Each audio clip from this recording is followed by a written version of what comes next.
La la la la. Inner Wealth Podcast. La la la la. Inner Wealth Podcast. La la la la. Inner Wealth Podcast. Get out the matrix and live. You know what day it is? Inner Wealth Podcast. Meditate and give. So manifest the greater this. And things all good cause I say it is. Invest in your inner wealth.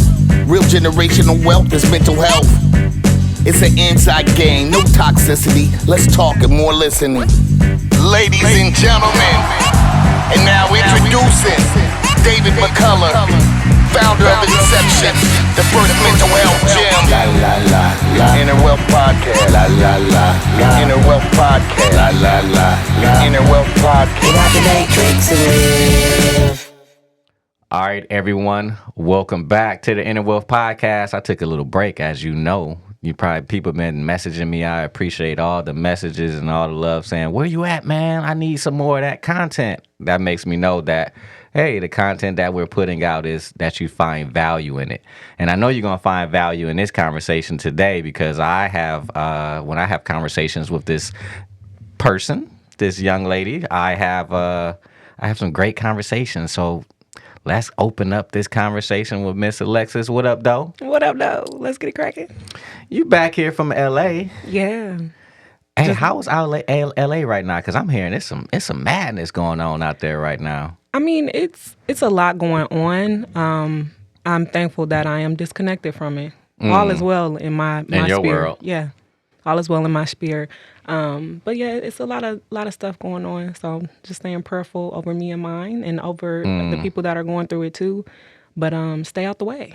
Like you would here in Detroit. Stay out the way? Stay out the way. Yeah, because I'm watching all these like smash and grabs and stuff like that and people in like Beverly Hills. I'm like, what? This is where we at with the people. Yeah, I think people can just get a little bit lackadaisical and not aware of their surroundings. And I don't know. No matter if I'm in LA or wherever, I'm still alert and watching and aware. And I don't think that a lot of people in Cali tend to be like that. Well, you grew up in Detroit. Did you grow up in Detroit? Yeah. Where at? Off of Wyoming and Outer Drive. Okay. Then we moved over to Oak Park. Okay. And you've been there since then, other than moving to LA? Yeah. Yeah, except for in college in Ann Arbor at U of M. How has been your transition going out there? And is this your first place that you've moved to? Yeah. Okay, so let's talk about this because I went out there. Yeah. But I went out there during the pandemic, so I didn't get the full effect of it, right? Okay. Because I'm like everything, and I like that. I didn't want the full effect, right? Mm-hmm. But what's some of the things that you saw? You were like, man, this is different. I'll start with the positives. One, the fact that I could drive 10 minutes and climb a mountain. The food was very healthy as well. So like even if you went to, a restaurant that wasn't so healthy, they always had vegan food options and greens and salads because the culture in LA is very much focused on it is very materialistic. It is focused on body image. But if you are health focused, that kind of plays to your benefit because things are set up to, accommodate for that. Like I was telling someone, like the fact that I could go 5 minutes down the street and go to a medical spot and get a B12 shot when my energy is low or my cycle is coming up and I'm trying to prepare or whatever and do some biohacking. I mean, and they're everywhere, like everywhere. Like that was really interesting to me. And then also, I mean, you see celebrities all the time, casually, like it's not a big deal. I think in terms of things that I see that kind of threw me off, it's more so about experience. Back here, if someone call you family, you really locked in. And here? If someone's like, what's up, family? Like, we don't just throw out that word family. We're not. We don't? Okay, not on the casual, like, what's up, fam? Not that tip. Okay. But like, if you're really like, oh no, that's my family. Like, you mean that if you say that out here. Right. In LA, they'll call you family to do business with you. And I know that. They'll call you family to do business with you? Yes. Okay. So, people always say that business is about relationships, and it 100% is. I really believe that if you suck at people, you suck at business. It's no doubt about that. But I didn't know that people would fake the relationship with you to do business with you. Because it's just like, why don't you just tell me you want to do business? Because we could definitely run a checkup, but you want to... Kind of like network marketers. Yeah. I've been a network marketer over a good period of my life, so I know the game. Yeah, It's like you want just- to prep and prime and do all Yeah. of that. And it's like, okay, cool, but like you really could just tell me what you would like to do so that we could get it done. And I definitely wasn't used to that. And I've seen a lot, I've experienced a lot that definitely took me aback. But again, it was about, like when I first moved out there, everybody was like, oh, you're not going to like LA because people are fake and woo, woo, woo. And it's definitely people out there that do fit that. But as for me and mine, we're solid. Yeah. And I think it's just about being intentional about, picking your people well. And what you said is being intentional. And you said, from my way, because anywhere you can go, you can find trouble. Everywhere. Or you can find the good part of it. Everywhere. I've always had this connection to Cali and LA is because everything that I do was always like okay out there. It was okay to do. It was okay to use the type of tools I was using. That was nothing. And if I had dropped an Inception out in LA 13, 15 years ago, I would probably have 20 of them. Yep. If not more. Without a doubt. But because I'm in Michigan and our thought process is a lot different, you know? So what I found out there and what I've always known about the West, from Arizona to Cali, those are predominantly alternative health places. They believe in it. They buy into it. They purchase it. So you go around and you find biohacking facilities. I mean, biohacking is not even it's a cute term that Dave Asprey made. And probably about 2006, 2007, and I started my business at that time. And so I saw him like I'm the first biohacking facility. I'm like, bruh, nah, I had mine before you even thought about making yours. You know what I'm saying? But that's just the openness down there in that. But I think that, do you find that the world is changing where you start seeing that mindset take place and it doesn't matter where it's at? The mindset in terms of? The mindset of openness, open consciousness, meaning that you won't dismiss things. You will actually take the time to learn about it and have an openness to it. Our people typically, when we hear stuff, we just totally dismiss it. I mean, I think it depends on the person. I think it depends on the environment. I think it depends on what you expose yourself to. I don't think that it is common for people in general to actively expose themselves to new. I don't think it is common for people to actively challenge their beliefs because we're not taught to challenge your belief, test your faith.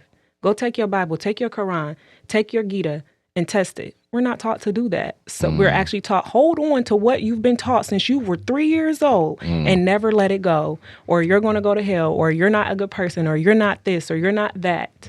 So I think that openness can only come with what you expose your mind to, and the people around you. If the people around you aren't open, you're not going to be open either because you're just, circulating and exchanging the same energy, the same knowledge, and the same way of thinking. Yeah.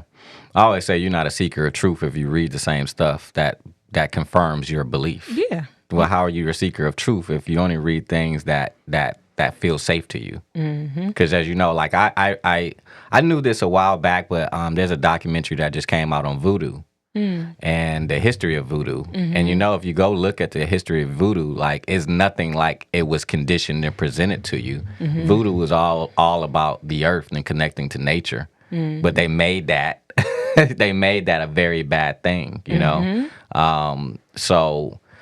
So yeah, like testing your beliefs and being open. I'm open. I've always say I like this Wayne Dyer quote. You say open to all things, attached to nothing. You've read that? I love that. Yeah. Yeah. So that way you can let newness in.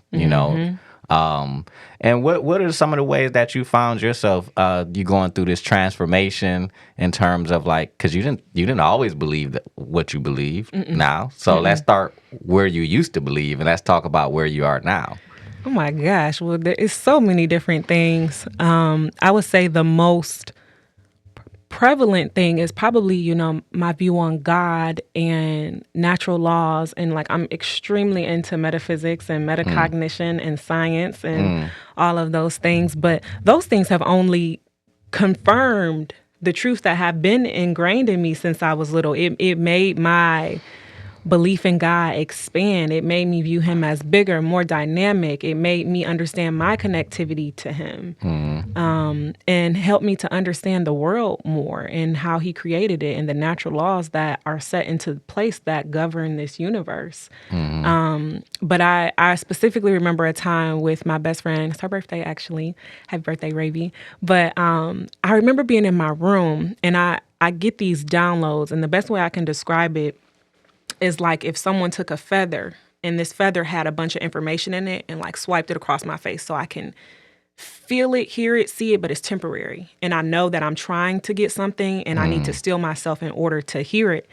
And God was like, I'm about to show you some things about me that are going to totally destroy everything that you knew.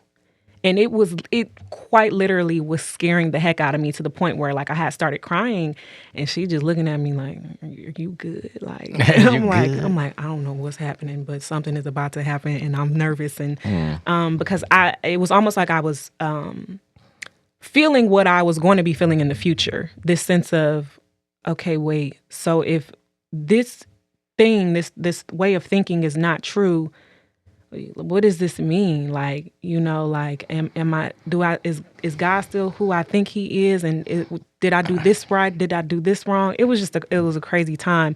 But I really just started seeing and reading sacred texts a lot differently. I started challenging my truths. I started being okay with reading things like the Gita, for example. Okay with science even, because I was taught, science is, it was an opponent to God. And I tell people all the time, God is the greatest scientist of all time. What do you mean? Like the way our bodies are built and created, it's immaculate. The way our brain is wired and our neural paths, like, do you understand how cold you got to be to do that? Well, when you say how cold you have to be to do that, you are that. You're not separate from that. So, and those off air, I was telling you about how to know God and then the steps and the levels. And that's kind of like, it looks like he kind of took that from Abraham Maslow's hierarchy of need, but put that towards, because self-actualization is the top, right? So in Deepak Chopra's book, How to Know God, I Am is the top. And you heard Jesus say, I am that I am. Yes. But if you go into the Gita, it says, I am this and I am that. Yep. And so I've been able to, and my whole mind has expanded so much to the point where I'm on simulation theories. I'm on holographic universe, and I've been there for a while. And understanding that there's no such thing as God or not God. It's all God. This like going in your body. Everything in there is God. Everything you see is God. It cannot not be God, right? Omnipresent. All energy. What is that? Atoms. All of this is made out of that, right? So yeah, that going down that road and opens you up more. Then your perception changes. Totally. Because then it's like, your perception of life changes, your perception of even scripture changes. So like, how you hear people say, you got to be like Christ. Like, okay, what does that mean? If we actually went and we looked at Christ and his characteristics and his habits and what he was doing, to me, I see a very self-aware, in-tune man. We see, and Jesus was up on very rebellious, very much.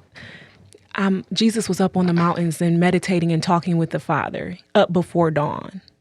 So when I hear "be like Christ," I'm like, okay, bet I'll get in that bag. And I never viewed it like that before, just because I wasn't exposed to that type of thinking, and that's not how the scripture is taught. So like, I it's really gotten to the point where like I view sacred texts very metaphysically. Not at a surface level in any capacity. It's like, why would you take any sacred text literally? Like it's a sacred text. They always say, Jordan Maxwell is one of the guys. He's been able to pull together a lot of stuff. It's astrotheology. So if you understand that we live in a stimulus response loop, right? So when the sun comes out and it comes out at 70 degrees, there's changes that's happening to all of us on the earth, right? At 70-degree weather, especially in Detroit. I mean, it gets 70 degrees. Man, listen, if it's been like 10, 20 outside and it get to 50, oh, we tripping. We got the top down. Not black people, but the top is down, right? We got white people wear shorts when it's 10, 20 anyway, but black people, it's 50. So there's a response based on the sun. So then when you start talking about all the other planets, if you are responding to the sun, and they have solar news that I watch, like we just had a couple solar flares the other day that came through. You don't even know how that affects you. Yeah. You know how the wind affects you. You know how the sun affects you. You don't know how the moon affects you. You don't know how Saturn affects you. You don't. But then we start calling that astrology. Right. But it's just a stimulus response loop, right? It's all interconnected. And so when you understand that feedback mechanism in that loop, you understand that at specific points of time in nature, you're going to just respond to how the planetary alignments are happening. And that's not woo-woo. That's just science. That what you just said, I would have viewed that as woo-woo. And it's just like, I mean, it's just literally how things are created. It like, not to say it's not that deep, because it absolutely is, but like figuratively, like it's not that deep, y'all. No, it's not. Because again, the sun comes out, you respond to it. Yep. It's not that deep. Yep.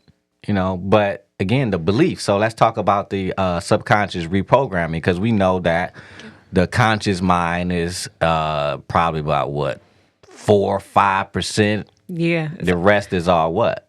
Subconscious. So, I mean, I hear some scientists say 90% subconscious. I hear some scientists say 98. 97, Yeah. I mean, like that's my favorite thing to talk about, and it's the work that I do in helping people subconsciously reprogram their mind so that they can live a life of purpose in what they do. And the subconscious is probably something that it has to keep me open, because I constantly have to be in a state of self-awareness and exploration and exposing myself to new, because if I'm not exposing myself to new, I'm just staying stuck on the same program that my subconscious has been running my whole life, because that's its job. Okay, I'm going to take all of your experiences, everything you've seen, everything you've heard, and I'm going to spit that back to you, because that's the program we're on. So unless you give me something new, I'm going to keep doing that. And even when you do give me something new, I'm going to cause you to resist, because my job is to keep you on that program,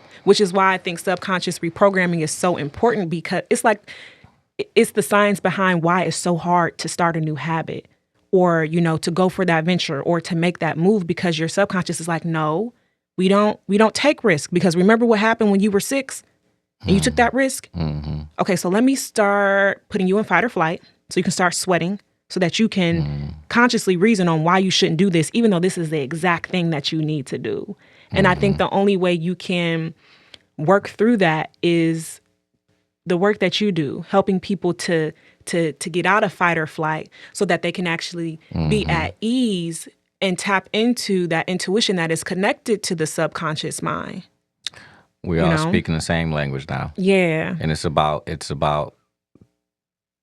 letting go. And you can't pour new wine into old wineskins. I swear, I say this about every episode. Yeah. And because when you start looking at your technology and the technology is mimicking who you are. So if your phone has all these videos on it, you don't got space. It's going slow, right? When we talk about God say, get up in the morning, at those times, what's happening?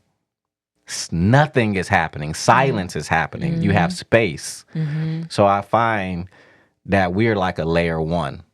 We're like one of the beginning steps, because of how to know God, if being in fight or flight or freeze is your experience, then if you come to inception and you just come do circuits and you get opened up, you're out of those patterns, now God that you are, that's present, shines through. You can't shine through when the programming. You ever seen Westworld? No. Yeah, oh man, Alexis. Yeah, You gotta go see Westworld. Okay. You specifically, because we're talking about subconscious programming. That show is Yeah. nothing about that. We are robots. We're robots. When a robot that Anthony Robbins is talking to, an AI, tells you, yeah, y'all like stuck in a loop, and we have been stuck in loops. We talk about living in a stimulus response feedback loop, right? But like you said, if you stuck in that pattern, and that's what we talked about. Oh, get out the boat, faith of a mustard seed, right? Because it takes that. It takes that in that little inch, and you got to keep doing it and crashing against the waves to start to reprogram. Now, I've used a lot of modalities in reprogramming. Because a lot of times in reprogramming, we want to try to reprogram the unconscious mind consciously. No. Like doing affirmations in the mirror, you're conscious, you're fully conscious. And it's like it's levels and it's steps. But you can't get to the affirmation part. You got to go way back to trauma, or as you say, the issues in your tissues, first and foremost, because you got to bring up all that stuff that is connected to whatever habit you're trying to break and reaffirm something new for. Then you got to get to the point where you're facing the resistance of like, okay, I'm trying to affirm this new thing and figure out what it is that I want to be, and exposing yourself to that new knowledge and all of that. You have to be aware first and foremost of this limiting belief that you might be holding before you can get to the affirmation. And you have to know where it came from. Or you saying the affirmation is kind of null and void, and it's probably going to piss you off because you're not going to see any results from it. Yeah, it can work, but you got to go through your process. Taking seeds and putting them on the concrete, not tilling the ground first. These are all biblical concepts about the mind. You know? And Christ consciousness, some people still believe that a physical Jesus is coming back. I don't think that. After reading it, it's not that. It's never been about that. Go look at other books. It's about, you know what's about that I found? This is just my own perspective. And this is what a lot of people have been saying too. It's not the physical rapture or anything. It's the consciousness. Follow me as I follow Christ. Christ illuminates. What does Christ illuminate? Your subconscious. I think it's the reason he was called the Most High, most enlightened. But then you have where that consciousness, when you shine the light on your consciousness, your unconsciousness, oh boy. Yeah. We ain't talked about this part. No, we didn't. So let's talk about the challenges. I mean, we did kind of briefly, but the challenges of going through the healing work and having a light shined on your consciousness, because there's a lot of grief when you start to see how you've been living your life. It's funny you saying that. Literally just invoked an emotional response in me, because it is literally such a hard process. That inner work is the greatest work I will ever do. And I've done a lot of good work, and I'm going to continue to do a lot of good work. But the inner work, you have to face not, and I don't want to just, harp on, oh, it's the trauma. Yes, 100%. But it's also this discomfort that you face when you come to the truths that you've been denying. I found that very hard to deal with, especially when you're like, oh, I didn't even realize that I was thinking in this way. It almost, for some things with me, will invoke a sense of like, wow, I'm so sorry. I'm sorry that I didn't, like it. I'll just give an example. Over the past few years, I've been trying to do some subconscious reprogramming to help me to stop overpouring, overgiving, and having to find out what it was connected to, and, having memories of me as a child. And even the fact that my family has always been in service my whole life. That's all we've been doing, right? So that, to me, that was what we needed to do. And it was very, very layered. But as I started digging, it didn't just stop there. I ended up having flashbacks and memories that came up from my subconscious about, instances where I was a kid and allowed people to cross my boundaries, or like family members, or, whatever. And I would have to apologize to me almost, or possibly, you know, some people have the theory of like an inner child, and sitting there and having that conversation and saying like, I'm so sorry that I didn't speak up for you. And then I would say it to Big Me. I'm so sorry that I didn't speak up for you last month. And I'm seeing that same habit carried over and realizing there is some part of me that is trying to get me to speak up for myself. So I keep going through these cycles with these people that I have to learn to set my boundaries with, because subconsciously I'm trying to heal and get past that and build a new program. You can't go to the next level of the game until you face it. Oh my God, this is one of the. I'm gonna talk about this, and this is like a spoiler. Okay. So I don't even know if I want to talk about it because I want people to see it. Have you seen Moon Knight on Disney? Yeah, you saw it. Okay, spoilers. If you listening to this right now and you have not watched any of Moon Knight, just pause it, go watch Moon Knight, pick it back up. Okay, you know what's crazy is I haven't finished it. So, but what episode did you leave off on? 3. 3. Yeah. Damn. I don't know. Did you see Doctor Strange? No, I'm gonna go see that. I'm gonna see that today. Yeah. But go ahead. There's a huge Easter egg in Moon Knight, and it's almost like at times where I watch things, I'm like, who is orchestrating this and putting these messages in these movies? Yeah. Because you trying to show me something. And it's like it was a part of Moon Knight where he could not really, his alter ego was a protection mechanism, as we know. That's all symptomology mainly is protection mechanisms. Like, bipolar disorder, no, bipolar response. Man. ADD, no, ADH response. It's a response. Trauma, and then I want to go about trauma, because everybody's talking about trauma, and I'm like that's cool. That's the first step. Right. And you know I've been talking about trauma for a while, but I'm like, stop talking about trauma, the event, and trauma, the response, as the same thing. They're two different things. Everybody's talking about their trauma event. I'm talking about the trauma response, and the trauma response was great. That's what your body did to protect you and save you. That's great. The event, you can't do nothing with. Nope. The response, though, do you want to stay like that? Hey, body, thank you. I appreciate you for doing what you did to help me survive. I really appreciate that. I needed to shut down. I needed to run. I needed to be frozen. I needed to be disassociated. But moving forward, body, those things don't serve me anymore. Exactly. Unless there's still a threat in my environment that you feel that we still need to try to protect ourselves from. And if that's the case, cool, because kids don't have an option. Yeah. They don't have an option to get out of their environment, right? Nope. So the whole thing is not just acknowledging the trauma event, and you want to understand, like, yeah, you said I'm sorry, but your body, Alexis, your body did everything. You're a kid. That's instinctual. Yep. And I think there's a difference between subconscious and instinctual neurophysiological responses. They're two different things, because your subconscious is not fully developed until you're like 7 years old. Yeah. Does that mean that your brain is not going to go into fight, flight, freeze response? No. Nope. I've worked with kids born with the umbilical cord wrapped around their neck, and they come out frozen, and now they suffer from autoimmune diseases. They suffer from some of them have also been labeled ADHD, ADD. It's like, no, the brain was trying to protect itself. Yeah. But that Moon Knight, there's an Easter egg in there. You have to face it. You got to. You have to. And like you said, like, the trauma is the first step. But now you got to sit and deal with what were you feeling? Literally, what was the response that your body had? What did it teach you?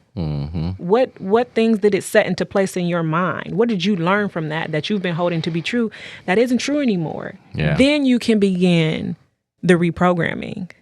Then you can start being future focused. But it does start with the trauma work. But I do think that, we have to go beyond that, as well, if we want better. There's levels to the game. Yeah. Right? There's levels to the game. Like when I was dealing with anxiety and panic attacks, I read a lot of books. I was 20, 27. At that point, I done read all about quantum physics. I took my mind to the edge. Yeah. Ooh. Right? That I could go to. We talking about aliens, Anunnaki. We talking about Planet X coming into our solar system. Like, I really have my mind. I'm talking about every figure that looked like Jesus that you don't even know about. Is about 8 or 9 of them that all existed in different parts in time and history.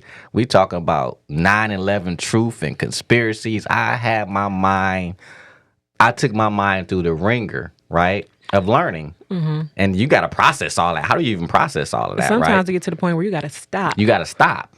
So then I got there. It's like, but I'm still anxious. I'm still having panic attacks. I'm still not sleeping well. So that's why I look at it as like, you know what? I lived the best life I've ever had when I knew nothing. But what was a 2-mile radius? So knowledge is not always like, it's knowledge that you can apply, not just knowledge for knowledge sake. I think it's dangerous to overload with knowledge without application Without processing it and without and processing integrating it. It's so dangerous. You start thinking that you are equipped with something and that you are changing, and you're not, which is like, oh God, baby, what you're taking your body through, your mind through, is just not good. It's not good anymore. Like, yeah, I pay attention to when I can feel that my body or my mind is overstimulated.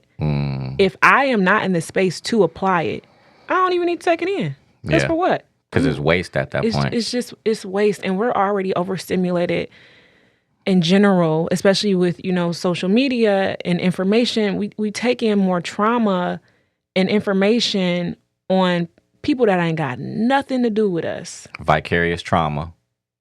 Every day. Vicarious trauma. Every day. And you observing that, and it's just like 9/11 happened. My mom said, watch it once, turn it off. Yeah. Now we can watch. I mean, Kevin Samuels died the other day, right? And then, okay, do I really want to have a full out opinion of this? If you're on social media, you're about to. Yeah. Because your brain cannot unsee it, cannot not untry to process. Yeah. Every little thing you see, the brain has to process it. And it's like, wow, junk food information. Yeah. That's what it's kind of like. Exactly. And I think it's a difference between, oh, this happened in this country, that has nothing to do with me, I do not care, as if you are separate from anyone here, right, when we're all connected. And, okay, I'm just going to protect my mind because there is no solution that I can bring to this right now. Let me say a prayer and move on. And I think it's, and I also think it's even more tricky because on social media, before we can even form an opinion on something, it's already been fed to us because we see headlines. We were talking about earlier, like we process things in memes. So it's not even that we're getting information on topics and now we get to sit and process how we feel about it. No, Twitter told you what to feel about it. Instagram told you what to feel about it. The reality is you actually don't have a problem with this, but because you just saw 1,000 other people raging and being mad, now you think you feel that way too because you groupthink instead of thinking on your own, but that's because of what you expose yourself to every single day. Yeah. Yeah. Yeah, that is a whole thing. And so I always ask people, what is it that you really feeling? You, not what was like triggered by something, that you saw. And that introspective, nature. That's why when people come to Inception, they want to opt out of floating. And I'm like, floating is the main thing that you need to do to get to that subconscious mind, let your muscles relax, reduce that stimulus. We are dealing with burnout. We're dealing with, what do you want to call it? Stimulus fatigue. This is a digital detox. And then your body too, all that Epsom salt and that magnesium. I want to get in there now just talking about it. No, literally, that you heard me take that deep breath. I'm like, yeah. My first time in the float tank, the first 10 minutes, I was tripping. Like my body was like shaking. And as someone who like meditates regularly and is doing circular breathing and is self-aware and doing all the stuff, I was like, What is that? What you got going on here, girl? But all your senses are shut off. So you it's really just you. It's just you, like having to do nothing. And the Epsom salt is helping your body to just naturally float. So you literally just have to sit and be. My first time in that float tank for those 10 minutes, I was like, heart rate was up. And then eventually, like, obviously things eased out. But I was really shook in there my first 10 minutes. Listen, by the time I did floating for the first time, I had done thousands of hours of brain training and stuff and all these other modalities. I got in there. I was like, what the hell? I'm getting out of this thing. Ain't no way I'm sitting this thing. Why would you get in here? Because it brings, it's the subconscious. So much stuff is coming up that you have to be uncomfortable with and you don't want to. Like to the point where my body was twitching in there and I'm like, oh, okay, no, you need to stay. Because I was going to get out. I was too. Only thing that kept me in was a date I took, and she was in the other room, and I didn't want to hear her mouth. That's the only reason I stayed in. I was like, because I'm thinking like, but I read the book too, and I was like, okay, I understand. I was in a tank that didn't have any light, any sound. It was all pitch black. It had a humidity issue. It's one of the ones you crawl into. This is the Oasis tank. See, our tanks is like a glass door. Y'all tripping. Like, I got in a casket, okay? Y'all tripping. Got in a glass door. Got little neon lights. You can change the light under there. Okay, but it is pretty dark in there, though. I get it. And I'm not going to be mad if you tripping out because I had a mini panic attack. And I was like, I thought I'm done with panic attacks. How am I having a panic attack? Because, too, let's think about this. All the work that you're doing, right? Let's say you're doing a lot of psychological work. But the body, the issues in there. So the body's like, oh, okay, we get to fully relax now. So that jerking and all that, that's the energy dissipating. And then the mind, when you get in there, there's not zero stimulus. There's very reduced stimulus. Yeah. Gravity is huge. Yeah. Then all of a sudden, I heard all my thoughts and I couldn't shut it off. It's like, yeah, because now you're highly aware what's always been present. People talk. How many people do you work with on a day-to-day basis or in your industry that you hear them say, my mind, I can't stop my mind from racing? Everyone. And it's to the point where some people that come to me for the subconscious reprogramming will be like, no, I meditated before. Like, that don't work for me. Meditation don't work for everyone. Yeah. Okay. That's very commonly the case. Or I'm creative. My mind races. I'm creative. Don't get me started on that. Don't get me started on that because I actually feel very passionate. And I literally just talked to my best friend about this last night, how creativity is associated with mental illness, even though mental illness is literally scientifically proven to kill creativity. And people blame their chaos on their creativity. And it's like, no, babe, you just don't have discipline. You just haven't stilled yourself. You don't have no space. You don't have no space. You don't have no stillness. You don't have no stillness. You can't be still. Why we going to the why you think we going to the when we go to record our music and stuff while we smoking weed and doing all this other stuff? Because we need to alter our state of consciousness to be able to get a download. But you can't get a download when your mind is just got filled with just junk. Yeah. I started watching so much Ozark because I was trying to catch up on it, whatever. Next, I started talking like I was some type of money laundering, drug dealer. My girl was like, "What? Are you good?" She was like, "David, you sound like this." I was like, "Yo, I've been watching too much of this at night, especially right before bed." Yeah, no. You're absorbing it. Yeah. There's no, well, nah, that didn't affect me. Oh no, it did. 100%. Take your finger, your index finger, and then just take a little piece of paper and run it across your finger and see that little cut, and see if that didn't affect you. Little paper cut, you tripping. So what would we think that when we see emotional stuff that has no effect on us? I don't want to see our people getting killed. Nope. I don't want to see our people can't keep arguing about relationally and woman, you ain't good, and man, you ain't good. I can't. That on social, I cannot. I feel like that has so many of us so bound. And And I think that's one of the biggest group things that we have, relationships and how women function and how men function, as if we don't all function individually different based off of what our experiences, our traumas, our triumphs. Yeah, that I could talk about that for a while. Yeah. Well, I know your dad is in the work. Yeah. He does that work. That's his kind of like his mission, and just men and understanding how to be a man, Comprehensive but man. without all these old school titles on it. Right. Like I grew up. By the time I was 11, my mom was like, "Here, let me show you something." Took me over to the washer and dryer, showed me how to wash and dry my clothes. I love learning how to do human things. My dad taught me how to cook an omelet. Like, so these ideas like a man can't clean or a man can't cook, it's like, but the thing is, yes, but my mom would come in and still grab certain things to wash. It's just like, I need you to be sufficient, son. I need you to be able to take care of yourself like a human being should. I think everybody should be able to cook. I think you should know how to survive. You got to take care of yourself.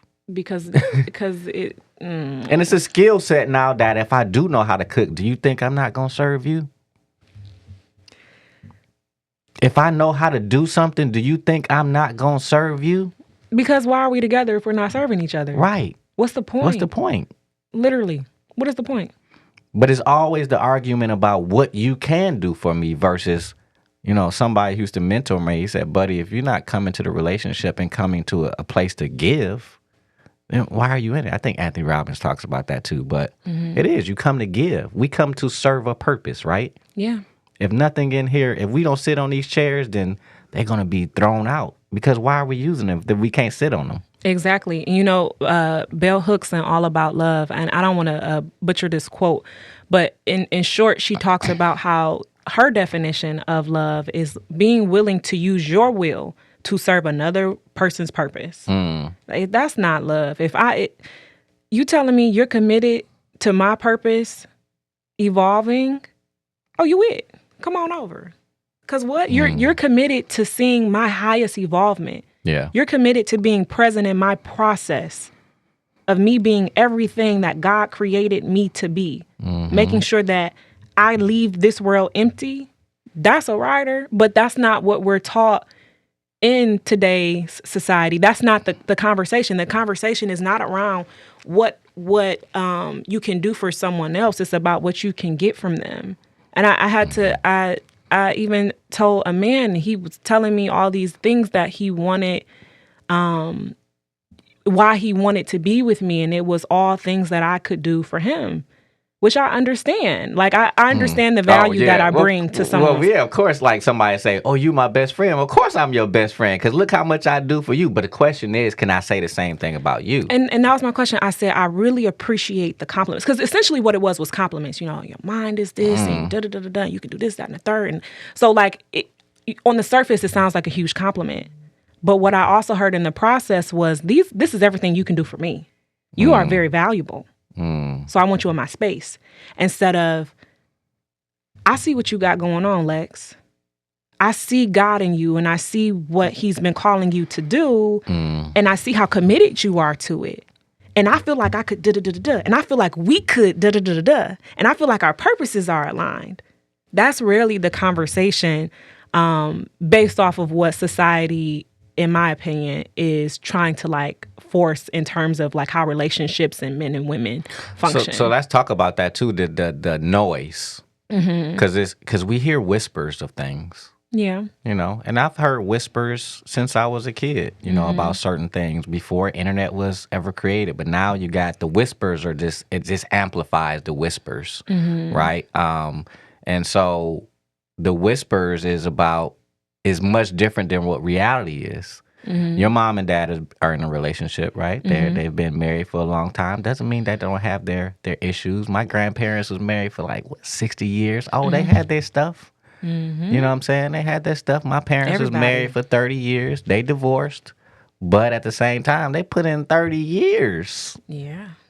Like, people getting in marriages, they done the divorce rate, you done in 6 months. Yeah.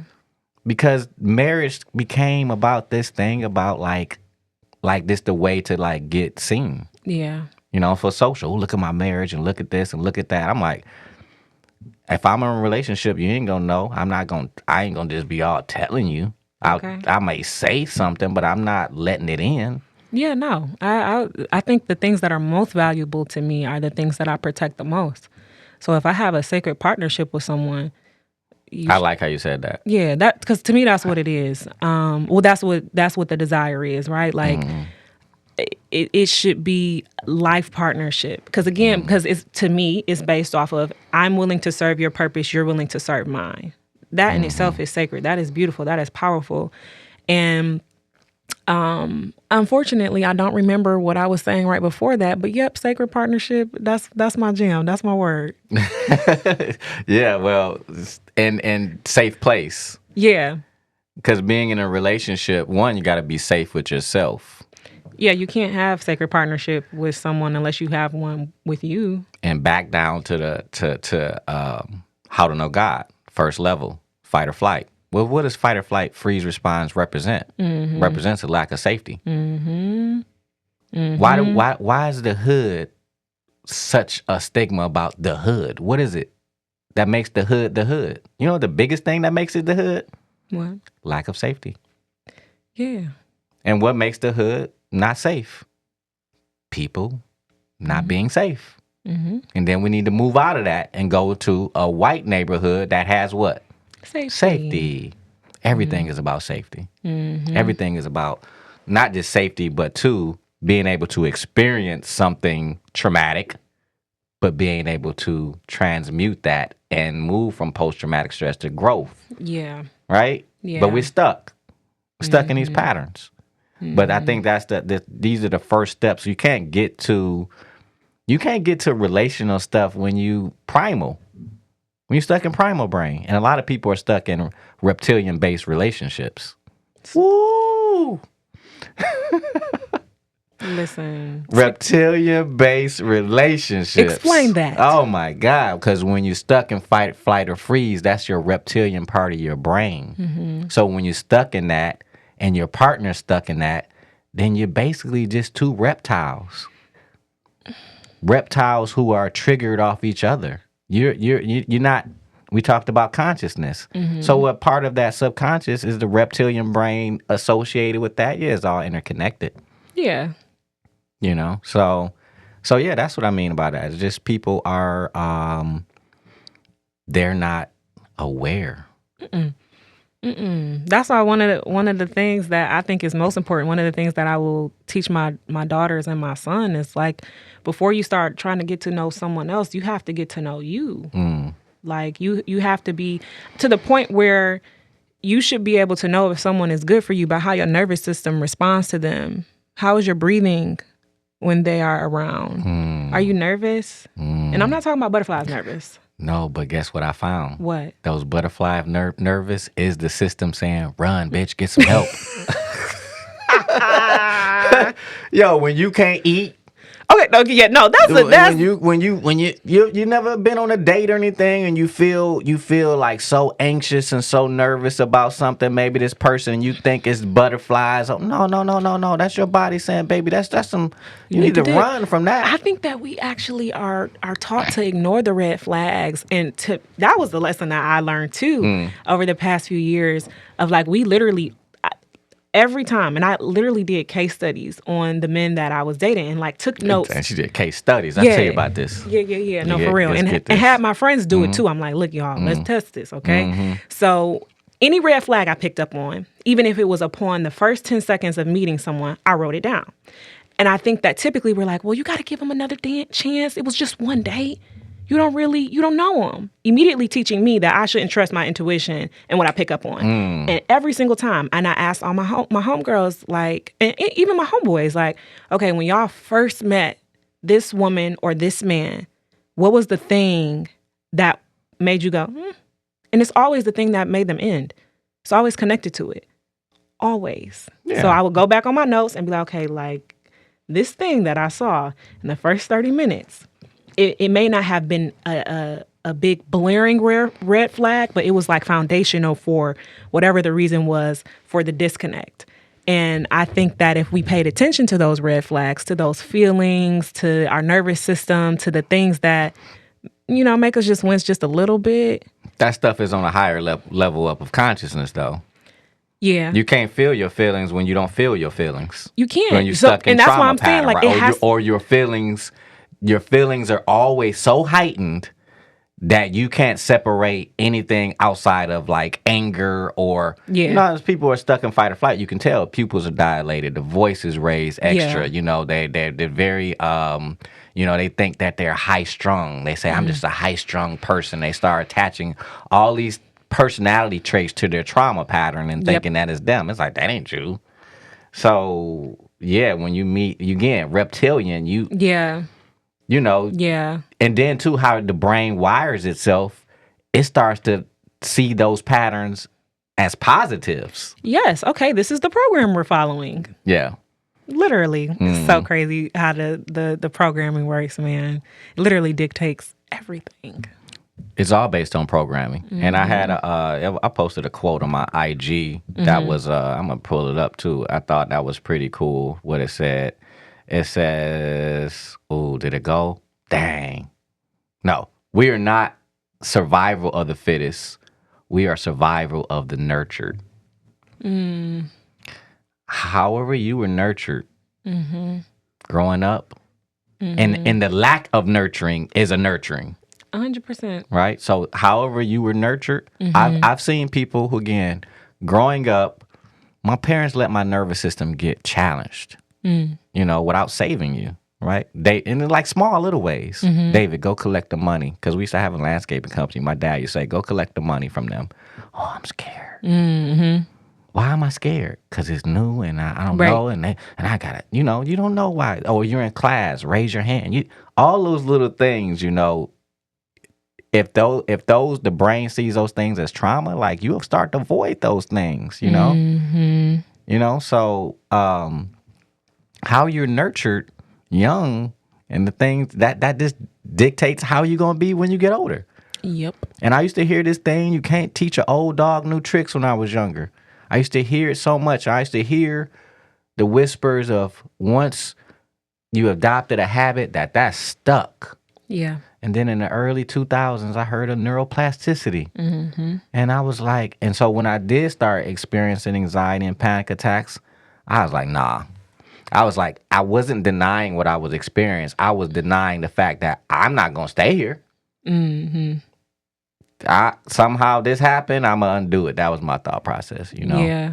So again, it just back down to, you might have been nurtured a certain way, but it's not anybody else's responsibility how you nurture yourself moving forward as you grow up. Nope. And people are stuck in that, and here we are. This is the game that we play. I think we're playing a similar game. Your dad plays a similar game with me. What is the game that we're playing? Well, how many people can we assist on their journey of awakening? Because really, you heard of population collapse? No. You ever heard of that? No. Oh, we kind of like going down population collapse with, we talked about relationships. If relationships aren't working, then kids aren't being born. And if kids aren't being born, then what happens to society? What happens when your cells in your body stop reproducing? You die. So we literally look up Google population collapse. It's happening in Japan, huge. Japan, they're so isolated. This was before pandemic. They have hug farms and factories. You said they have what? Hug farms, like cuddle farms. Like when you can go just pay somebody, lay your head in their lap, or they hug you. Yeah. Yeah. The pandemic made it even worse. Yeah. Oh, I can imagine. This is happening here. Japan, technologically, way far more advanced than us. So they've been on that social. They've been on all that technological wave. That's what's happening to us. Maybe not black people. I don't know, because we going to keep having our babies. I don't know. we ain't not having no babies now. I don't know if that's our problem. I don't know if that's our problem. I haven't looked at the numbers, but that is interesting. What, the population collapse? Yeah. Well, yeah. So that's where we at, man. We're trying to, we're light workers. You ever heard that? Yeah. Light worker. You know, Yeah. you're trying to bring light. You know, in the Bible talking about this little light of mine, let it shine and all this stuff. Well, what is that light? What if that light is being suffocated by the subconscious and by the programming and by the trauma and by you keep going on and on. Yeah, I always tell my clients that my job is just to hold up the mirror. That's what makes it powerful, because you can't see your own blind spots. I don't care how self-aware you are. Because like I even have coaches, business coach, life coach, even though like I help people reprogram their mind, I cannot see my blind spots. So I need someone on occasion to hold up the mirror for me. And life will hold up the mirror for you too if you pay attention. But I think that that's what it's all about in my lane. And I think that people like yourself, you know, companies like Inception, it is so needed. And I hope that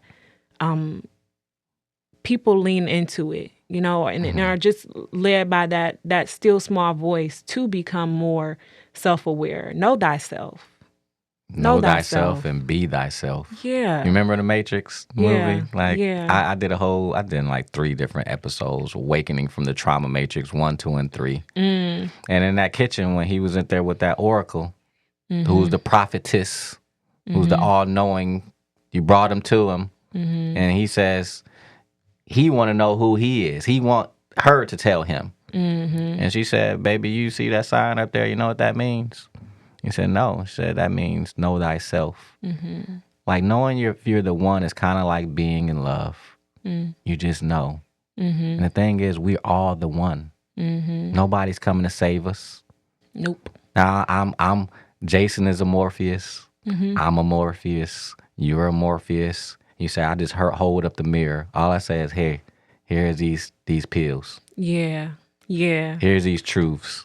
You can choose whether you choose. And if you want to go and not choose that, then that's cool. I accept people who just like, you know what, man?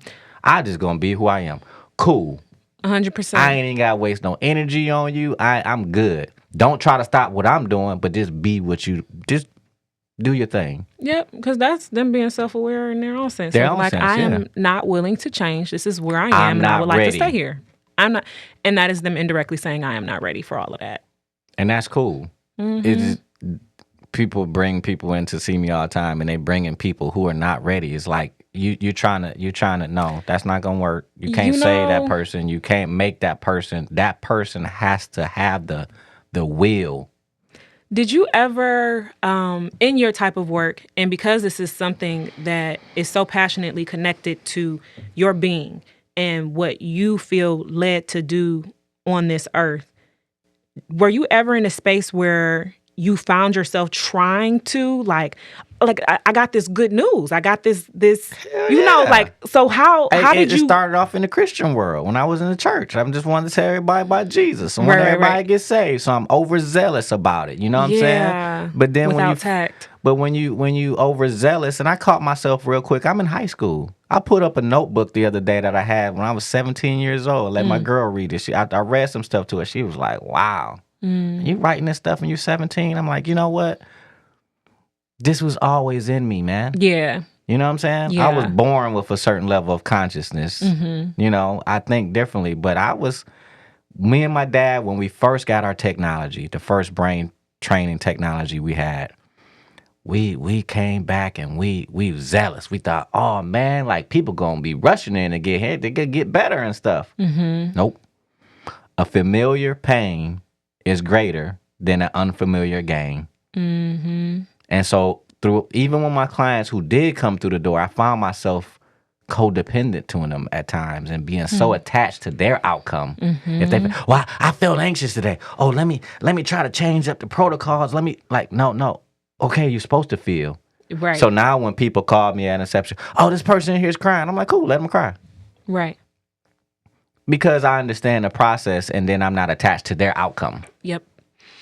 How do you think that ego plays a role in that part of getting attached to people's outcomes? Oh, man. I've been in the wellness world for 15 years, and I see a lot of people in it was in it just for that ego sake. Like, I'm not a doctor. I don't act like I'm a doctor. I just know what I know for myself, I want to apply these principles to myself. I want you to be able to take self-care and self-responsibility for yourself. But then you start getting into the naturopath world or whatever, and they're the ones. It's the same thing as the traditional medical system. Is just that form. And everybody who created a modality that I experienced, a lot of people just thought their modality was the only thing, and that's it. That part. That's it. I don't believe that inception is the only thing. No, there's a lot of ways you can heal trauma. This is just my system and how I did it. Yep. You don't have to do it my way. Yep.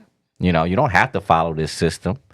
But to duplicate something on a mass scale that somebody can go through without, because again, you go see people who open like holistic spas and things of that nature, or wellness centers. Well, you got 10 different people there that got to get paid, and it never works.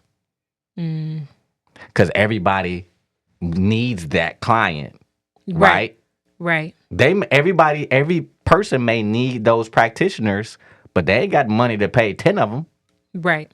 So yeah. It's been interesting seeing the transitions, but I just was, because I was already zealous, I got caught up younger. But when you're older, you're like, I ain't falling down that trap. But I see people who awaken. I see this. This is funny. I see this awakening that people have, and then they start believing their own hype. Yeah. Oh, I'm so healed. I'm so conscious now. Like, girl, you just started, dude. You just started. Like, you just awakened. That's like Neo coming out of the water now. He's like, shit, I'm about to take over. We about to run Zion. Like, he don't know nothing. You're not walking the walk yet. Yeah. I think... Why'd you ask me that? Because I was having moments where when you were talking about the clients that are just like, no, I don't want to do that. And remembering times where I would still try and get them to go through it. I still would try and get them because I knew the goodness that was in it. And it's like, I had to start asking myself, why do you care to that extent? If you are all about self-awareness and letting things be as is and allowing people to be in their flow, you are now stepping out of alignment, going against someone else's will for their own life. Why? They call that self-determination. Yeah. If I have a family member that's going through transitioning, and if they choose not to eat, that's self-determination. They choose not to eat. They may not want to be here. That's why when Kevorkian was going through all that, you remember the Kevorkian cases, and he was helping people kill themselves because they were so in pain. Oh, yeah. Remember that? Yeah, that was in Michigan. Yeah. That's a huge thing. Yeah. And I just, at that time when I was younger, I was like, well, what's wrong with that? Those people, they don't want to be here. Like, and he's helping them transition smoother versus, and he would have them on tape, and they're like, yo, I'm done. I'm good. I choose this. So it's just back down to the self-determination with people you're working with. Like, listen, this ain't gonna be easy. You're gonna have to face some things. You want to do this or not? Yep. Right. Yep. Yeah, and I think because now it's to the point where it's like if I come across a client, the honest truth is like I don't have anyone come to me that's not ready anymore. And I tell people to not come if you ain't ready. Like we shouldn't work together. You're not gonna like me. If you are not ready to face you will have a problem. I see that on your post a lot. Like literally, don't come around, babe, because I'm not here to play with you. You here to play with you, and we don't have time for that. So if you are ready to face you are your greatest friend and your worst enemy. Then we can kick it. We can take it there. We can go through this transformation together. I'll hold up that mirror for you. But if you're not, then you should just not. There are other people that might be able to meet you where you're at. You might need to start in therapy. That might be where you need to begin your start at. Yeah, and that's another thing that I've seen in the I was just in the lift with a woman who was in a bad car accident, but she's driving me, and she's telling me about how good God is. God is great. God is awesome. I'm like, cool. I'm listening. Then she's like, I got in this accident in my body and this and that, and I'm just like, but she kept just impressing about how good God was. I said, that's cool. I said, But there's a portion where you need to acknowledge where you are in your body and start to work towards that. Sometimes people in the alternative world or self-help world, you're using the wrong tool. You don't need a coach. You need to go to a therapist. You don't need a therapist. You need to go to Inception. Or you're going to probably need all of these, but where do you start? Right. You need all of them, but you need to know the right applications with the right stuff. A coach is not your therapist. At all. I have people, even current clients. I remember I had a client tell me like, okay, so I think I'm going to drop my therapist because these help me more. I said, actually, you keep that therapist, please, right. Because I am not a therapist. Even when I'm in my sessions with my clients, sometimes I will be able to see something that happened to them in the past. And I will bring it up, but I'm not going to talk through it with you. I'm going to say, hey, I saw this, that, and the third. You need to go talk to a therapist about this because it is blocking where you are now. And I help people deal with the now and where they want to be in the future. But you have to go back there first, and then we can get back on track. Don't stop going to your therapist just because you have a life coach or a subconscious reprogramming coach or whatever. Like, you still got to, that's like the starting point. Yeah. Dealing with that past because it impacts your now and can prevent you from getting to where you want to be in the future. Yeah, and I think that moving forward, these types of conversations and pulling it all together and stop separating things, making it seem like people think, well, if I go here, then do I need to do this? I've done like 60 different things. And people say, which one is the best? All of them. I think that's because people want stuff quick. Yeah. Easy. Yeah. But everything works together towards your good as you continue down the path. Right. Of moving forward. Heavy on that part. That's the only way that it works together. Because if you stop, then you're not going to see that the pieces have been all coming to place because you stop mid-swing. Yep. And sometimes, it may be good to stop. I stopped doing a podcast for a second because I needed to rest. I hurt my back. I needed to recover. And I was telling you off air, like I can feel in my head, my brain kind of like, oh, you need to. I was like, nah, you need to chill out. Right. Because I understand one thing about this. These thoughts that's going through my head, that's not me. Right. They're just thoughts. They're just thoughts. This is a machine. I run the machine. The machine doesn't run me. But when you're a reptile, then the machine has taken over you and has you stuck in overprotection. Yep. And now, being in overprotection, you can't let love in. Because you're closed. Because you're closed. It's an open and closed system. You're either open or you're closed. So if y'all want to wake up to this openness, then holla at my girl Alexis and go. I don't even know what you're offering them. Because a lot of them are is a lot of branding stuff, right? You go tell us what you do real quick. Yeah, so I have a talent management agency called Exalt Management, and I help athletes and entertainers reclaim their sense of purpose so that they can live a purpose-driven life and create brands that are authentic and true to them and extensions of who they are, and also understand the difference between who they are and what they do, because there is absolutely a difference. And my method of choice for that is subconscious reprogramming, but my background is in branding and digital marketing. So I kind of have combined those two loves to help people use their platforms purposefully. And, outside of the branding work, though, I do these things called exaltation sessions. I have intensives where we'll hop on a Zoom for 90 minutes and we'll do some subconscious reprogramming. You bring what you need to bring to the table. Sometimes people don't even know. They're like, look, I just know something is off. And then I'll be able to ask questions, hold up the mirror, and you'll leave that 90-minute intensive feeling like you have a renewed mind. Being able to transform. I give people action plans so that they can actually apply the knowledge that they just gained and learned.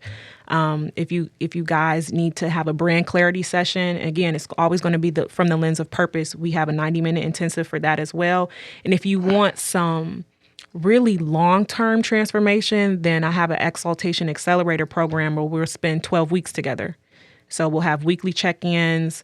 You'll be able to talk to me throughout the week. You'll have action plans every single week because, again, like forming these habits, doing this reprogramming is not like a, quick one fixed thing. If you can make the 90-minute shake, make the 90-minute shake. But if you want something that is like that long-term transformational thing, then the 12-week program is probably the best bet.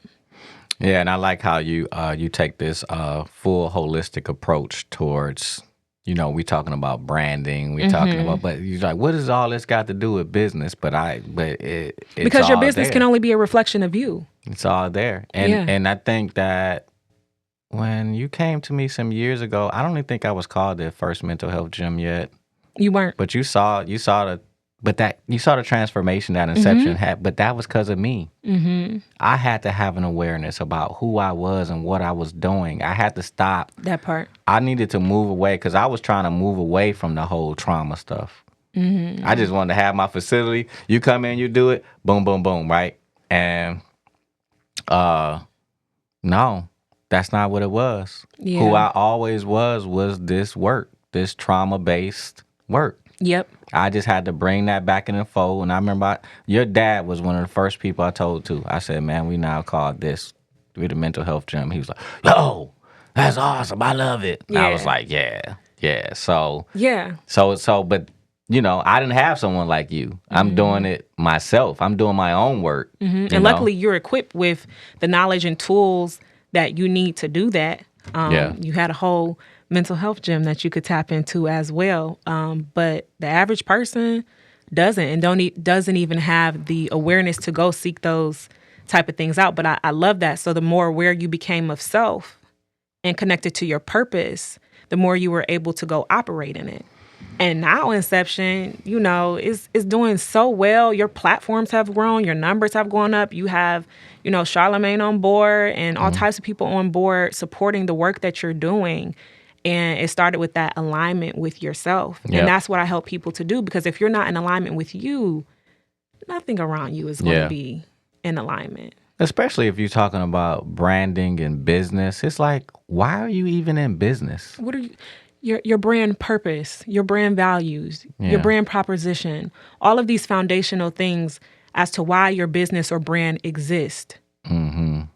If it doesn't have a real purpose and a real why, if you aren't bringing value to the world, one, you're going to burn out. Two, your business is going to fail as well. And you're going to be unfulfilled. Yeah. You're going to be extremely unfulfilled. And that's why I think especially in working with talent, they can often get super connected to the work that they do. They feel so attached to the music. They feel so attached to basketball. They feel so attached to football. They don't dream beyond the field. Really?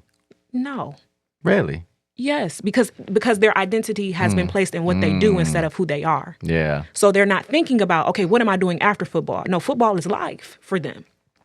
I'm going to just transition to a coach. They do the standard thing. I thought guys got out of that a long time ago. From starting to understand, but I guess I'm still, we're in a transition, so I'm getting confused with the transition versus what is. It's starting to come up. Athletes are starting to transition into understanding their value in spaces, but they're still not business guys. No, they're not, and some are, and it's the ones that are making the effort to do not just the external things of getting people positioned on the business front, but they're doing that internal work to become more aware. They're going to therapy. They're doing subconscious reprogramming. They're going to facilities like Inception because they understand that who they are is not what they do. And that they have to have a good sense of self-awareness and purpose in order for them to even have the energy to do things outside of football. Most of them go on autopilot and say, okay, well, I'll coach, or I'll do sports broadcasting, or I'll do something at ESPN because that's what you commonly see, instead of saying, okay, let me actually see, okay, my purpose in this season was to play in the NFL or to play in the NBA. But let me sit with myself and see what is next up for me. Let me sit with myself and still my body and my mind and my spirit enough so that I can have foresight into how things are going to be 20 years down the line. So that I can start priming my audience accordingly, so that you guys don't put me in this box as a football player or a ball player or this, that, and the third. And I can start priming y'all 20 years out because I'm actually going to be a veterinarian or whatever. Like those things help to build your brand. It helps me to get partnerships from my clients that are actually aligned with their purpose and their passions versus, okay, well, it would make sense for you to do this. Like, how about we actually go to that deep thing within you that we might have to pull up, but what you were actually created to do. And it changes seasonally, but you won't know that unless you go and do that work to figure it out. Yeah. And it helps you kind of begin with the end in mind too. And that reminds me of God as well. Yeah. Yeah. Like everything is intentional. Everything has a blueprint, but you know, you don't have a blueprint because you don't know. You haven't, like you said, you haven't looked under the hood. Nope. You know, and I'm looking more and more under the hood myself and finding out things that, you know, that I never thought that I would be doing. Mm-hmm. You know, like I'm working with the Pistons now. Like, and I thought that was cool. Just like, man, I used to go to the games at the Palace as a kid, you know, not saw my face on the Jumbotron. I'm like, what is happening right now? Right. And I realized like, yo, Dave, that's your inner work, man. Your inner work you're doing. You had a little old facility. Your aunt was one of the first people that came to my facility. Really? Her husband. Wow. Years ago. Wow. 2000. Shoemate came 2007. Oh, wow. 15 years ago. Wow. That's crazy. And then I met your aunt, and then I met your mom, and then I thought your mom was your aunt. Twins. I was like, what you doing here? What you doing here? She's like, what? And then I was like, oh, how old is your son? And I'm like, I didn't know you had a son. And she's like, no.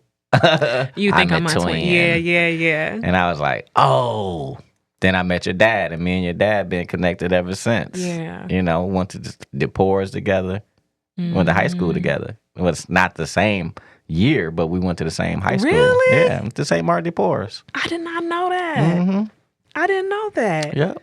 Wow. So that's a connection. And then he knew my cousin, so we had a lot of connections. Yeah, clearly There. But I'm bringing it all out to say those connections are there for a reason. Again, doing the work, like seeing your dad go where he's going, seeing where you're ascending to, your family, y'all all ascending, and I'm just like, I'm doing my thing. Yeah. You know. Yeah. And we cross over like the Avengers. Listen, I love the Marvel references that we've been having. I love all Marvel during this podcast, I must say. I probably can do a whole podcast like show just on all the work of Marvel. How do you feel about Age of Ultron? I thought it was trash. Y'all can cut the cameras. You like that? Yes. No, that's because you know why you liked it? Tell Because me. you didn't see the cartoon show. The cartoon show with Age of Ultron, they smashed everything in there was no build up. Ultron was never just come out just all of a sudden, hey, I'm waking up. The world is jacked up. I'm going to tear it up. It was just like too much. I'll give you that. But Winter Soldier was one of my favorite ones. I'm gonna go see this Doctor Strange too today though. So oh my gosh, it's so good. It's very dark, but it's very good. Lots of sorcery. I mean, it's Scarlet Witch, so it's like you know, she be in that one bag, that dark magic bag, and it's very prevalent for the majority of the movie. Well, I'm gonna take you up on your recommendation, and please go watch was Westworld. Until next time, guys.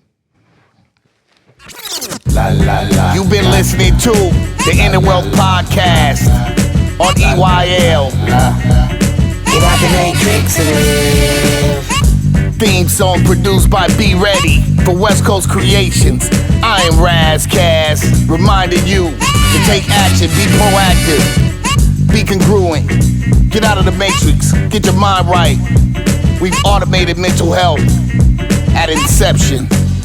Join the movement.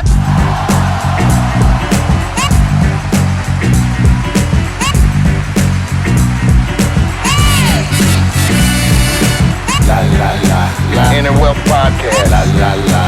Inner Wealth Podcast. Inner Wealth Podcast. Get out the matrix and live.